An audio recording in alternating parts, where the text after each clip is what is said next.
మర్రి చెన్నారెడ్డి గారి అంటే మీ నాన్నగారి లెగసీని మీరు కంటిన్యూ చేస్తున్నా అనుకుంటున్నారా? ముఖ్యమంత్రి పదవి నా ఎడమకాలు చిటికనేలుతో సమానం. మర్రి చెన్నారెడ్డి గారు తెలంగాణ ఉద్యమాన్ని అణిచివేశారని చెప్పేసి ఆరోపణలు ఉన్నాయి. తెలంగాణలో చెన్నారెడ్డి గారిని అధికారం నుంచి దింపడానికి రాజీవ్ గాంధీ గారు ఎయిర్పోర్ట్ నుండి బీజేపీలో మీకు దక్కినటువంటి ప్రాధాన్యత ఏంటి? రాజశేఖర రెడ్డి గారు ముఖ్యమంత్రిగా ఉన్నారు, ఆయన కొడుకు జగన్మోహన్ రెడ్డి ముఖ్యమంత్రి అయ్యాడు.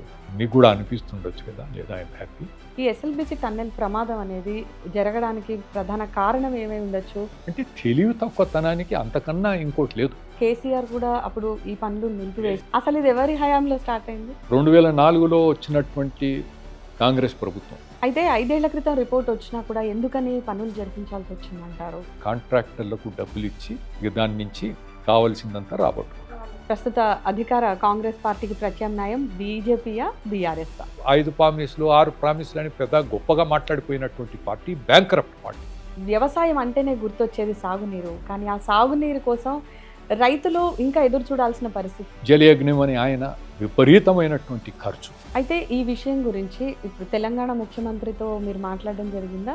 అంటే ఇంటర్నల్గా అంతా కాంట్రాక్టర్ ఇన్ఫ్లుయెన్స్లో. రేవంత్ రెడ్డి ప్రభుత్వం మీద ఒక్క మాటలో మీ అభిప్రాయం చెప్పాలి. నేను పార్టీ వదిలిపెట్టింది చాలా మంచిగా జరిగింది. కేసీఆర్ గారి మీద మీ అభిప్రాయం? ప్రజలు గుండెల్లో ఎప్పటికీ నిలిచిపోయేటువంటి నాయకుడు.